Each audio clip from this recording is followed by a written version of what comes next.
তুই ভাইয়ের পাওয়ার গাইস দেখো। উঠা ঝগড়া কর তোরা, ঝগড়া করো দুজনে ঝগড়া করো। হ্যাঁ ভাইটা কি বলে তোমাকে মারে? আই আই বলে। এখন তুই কি বলবি? কেন ভালো?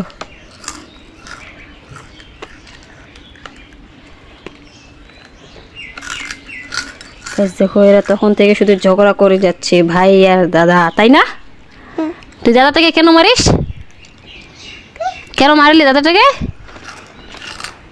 কেন মারিস? দাদাটা কি বলো তো? তুই বোকা। দাদা ভালো, তুমি বোকা। দেখো গাছে লাগে গেল ঝগড়াটা। এই মারিস কেন ঝগড়া? তুই ভাইয়ের পাওয়ার গাইস দেখো। ওই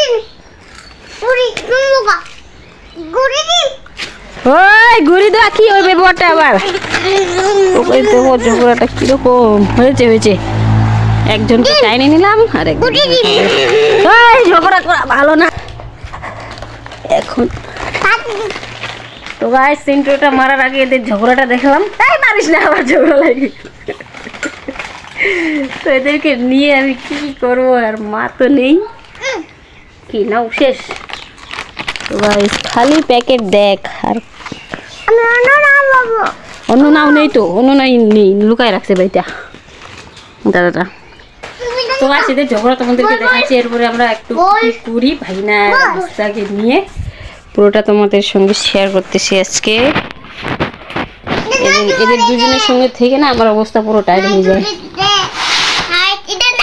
সবসময় শুধু ঝগড়া কথা শুধু চারণ মার, তার জন্য ভাবে মাস্টারটা বড় করে নিয়ে দুজন কি করে। মুড যখন ভালো তখন হাসবে, আবার একটু ঝগড়া লেগে যাবে।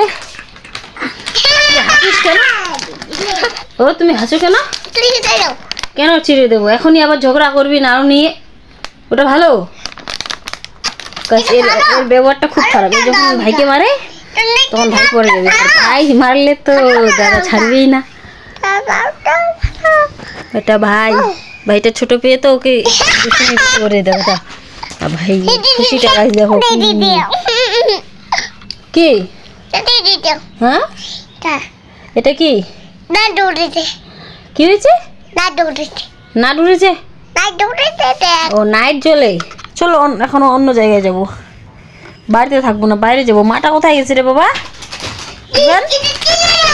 আমি ছিঁড়ে দেবো না তো তোমাকে, তুমি এক্ষুনি দুষ্টুমি করবে আবার। দেখো গাইস কিরকম দুষ্টুমি করে। হ্যাঁ ওটা তুমি খাবা, দাদা ছিঁড়লে তো দিবে না তোমাকে খেতে। দাদাটা দিবে না না ওটা তোমাকে, আর ছিঁড়ে দিলে দাদাটা একাই খেয়ে ফেলবে। দাদার বুদ্ধি খুব ভালো, আর ভাই খেতে চায়, দাদা দিবে না খেতে। তুমি দিবা ভাইকে খেতে? দেখছো গাইস, তাহলে আমি ছিঁড়ে দেবো না, তুমি তোমার নাওটা ওরকমই থাক। ভাই তাহলে আমি ছিঁড়ে দেবো না। ভাইকে যদি খেতে দাও তাহলে আমি দিব, আর যদি তুমি ভাইকে খেতে না দাও তাহলে আমি দিব না। তুমি কি আমি ছিঁড়ে দেবো এখন? তুমি ভাইকে দিবা তো খেতে?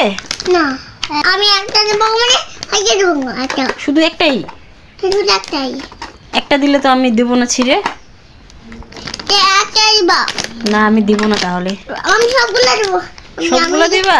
আমি এটা দেবো, আমি এটা দেবো, আমি এটা দেবো। বেরান যাও, বাইরে যাও, বাইরে যাও। দাদাটা নাও দিবে না, অন্য নাও বের করে নেবো। দাদার নাও কোথায় আছে বলো তো? ফ্রিজে আছে। ভাই ওই যে ফ্রিজের মধ্যে দাদার নাও আছে। এখন দেখ দাদা তো বুঝে যাবে মনে হয়। ওটাই খাবি? এটা খেতে হবে না, দাদাটা ভালো না, সবসময় দুষ্টুমি করে না তাই।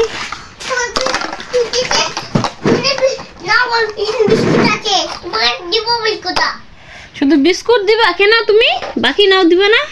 বাকি নাও দিব। হ্যাঁ তাহলে বের করো তো কি আছে দেখি। খুলতে পারবে না, থাক আমি খুলে দিচ্ছি, বের করে আমি বের করে দিব। তো গাইস যাই হোক এই নাড়ুটা ছিঁড়ে দিই, এরপরে আমি এদেরকে নিয়ে একটু বাইরে যাই। বাইরে তোমাদের সঙ্গে ভিডিওটা মানে কী কী করতেছে ওগুলো তোমাদের সঙ্গে শেয়ার করব। আজকের ভিডিওটা একটু বড় হবে, তোমরা প্লিজ পুরো পুরো ভিডিওটাই দেখো। এদের ঝগড়াঝাটি কত ঝগড়া হয় আজকে দেখবো আমি, আর পুরো ভিডিওতে রেকর্ড করব। তো দেখো গাইস, ব্লগ ভালো লাগলে লাইক। তো গাইস তারপরে আমি কি করব ভাবছিলাম, তো কি করব এখন সেটা হচ্ছে আমার এইগুলা কাপড় আছে, এগুলা ধুয়ে নেব। এগুলা ধুয়ে নোংরা হয়ে গেছে অনেক, দুদিন ধরে তো রোদ নেই গাইস, তার জন্য ভাবলাম আজকে যেহেতু হালকা রোদ আছে তাই কাপড়গুলা কাচি নিয়ে দুদিন পর হলে তো শুকিয়ে যাবে। তারপরে এগুলো কাচার পরে আমি তোমাদের সঙ্গে দেখা হচ্ছে। আর ভাগিনার হাস্তা কী করছে ওদেরকেও তোমাদের সঙ্গে শেয়ার করব। ওদের ঝগড়াগুলো গাইস তোমরা দেখবা কীরকম। তারপরে এখন আর কিছু না বলে আমি এখন এগুলো কাজ করে চান টান করে তোমাদের সঙ্গে ব্লগটা স্টার্ট করবো। তো গাইস চান টান করার পরে আমি ব্লগ করতে পারিনি, তার কারণ হচ্ছে আমি চা পাতা খড়ি আনতে গেছিলাম। তো এই যে দেখো চা পাতার একটা পাহাড় বানিয়ে দিছি আজকে, এতগুলো চা পাতা করে নিয়ে আসি। আর এখন শুধু বাড়ি আসলাম, বাড়ি এসে এখন পরিষ্কার হবো। পরিষ্কার হয়ে কী কী করতেছি সেটা আমি তোমাদেরকে দেখাচ্ছি।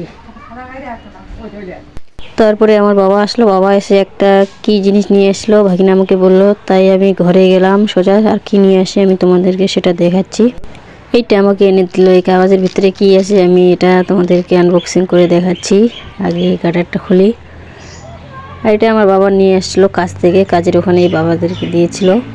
তো তোমাদেরকে পুরো খুলে দেখাচ্ছি, আর এটা তোমাদের দেখে বুঝে গেছো। কিন্তু এটা মানে ছবিটা যে দিয়েছিল খুব সুন্দর। বাবা নিয়ে আসছে, তো দেখো এটাকে আনবক্সিং করতেছি। দাঁড়াও তোমাদেরকে পুরোটা দেখাচ্ছি এক হাত থেকে, মানে আনবক্সিং করানো, তাই একটু ভিডিওটা অন্যরকম হয়ে গেছে। এবার দেখো গাইস, আর তোমরা এই যে ছবিটা দেখো, ছবিটা মানে কি সুন্দর, কীভাবে বলবো, রাধাকৃষ্ণ 2026-এর ক্যালেন্ডারের চেয়ে না ছবিটা খুব সুন্দর দিয়েছে। দেখো বাবার তো খুব সুন্দর জিনিস নিয়ে এসেছিলো, আমার খুব ভালো লাগলো এটা দেখে। তো দেখো তোমরাও একটু। আর আমার ভাগিনাকে আমি এখন বলবো প্রণাম করতে, প্রণাম করবে গাইস। এটা ও দাদু, ওয়াও নমো দাও হ্যাঁ, হাত দিয়ে নমো দাও, হাত জোর করো, এই সুন্দর করে।